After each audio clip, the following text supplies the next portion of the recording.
lipstick बका था colour के चुना जस गोर भइल गलिया निखर के होठो पर लिपस्टिक बका था कलर के चुना जस गोर भइल गलिया निखर के तोहर का विचार आवा हो जाना पर मौका मिली तो चूकब ना सुना जवानी तोहर जरदा के पुराने भइल चबाबिले की ठूक बना जवानी तोहर जरदा के पान भइल चबाबिले की ठूक बना भोरिया तनी करे जाओ जोर जइबो म्यूजिक बाय आर्या शर्मा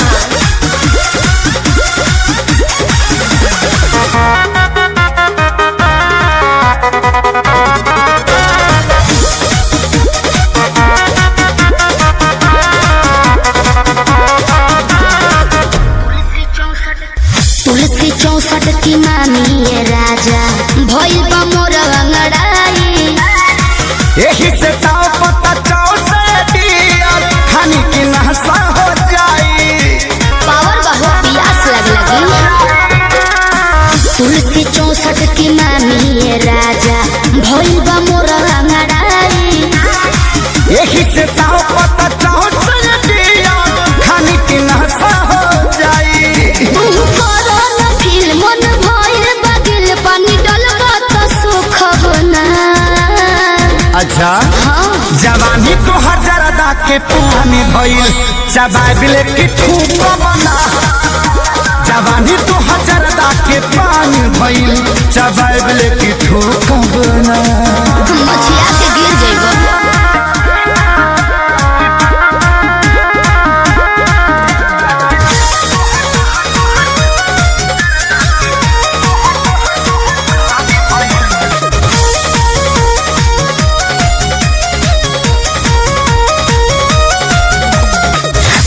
बनी कलकत्ता के भइल तोहरे ला कटल सुपारी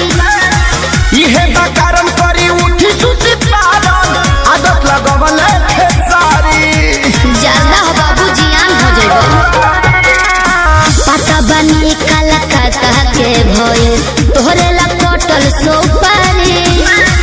इहे बकारम करी उठी सुती पारन आदत लगवल खेसारी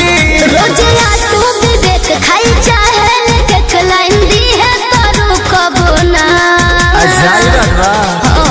जवानी तोहर जरदा के पुराने भइल चबाबिले की ठूक बना जवानी तोहर जरदा के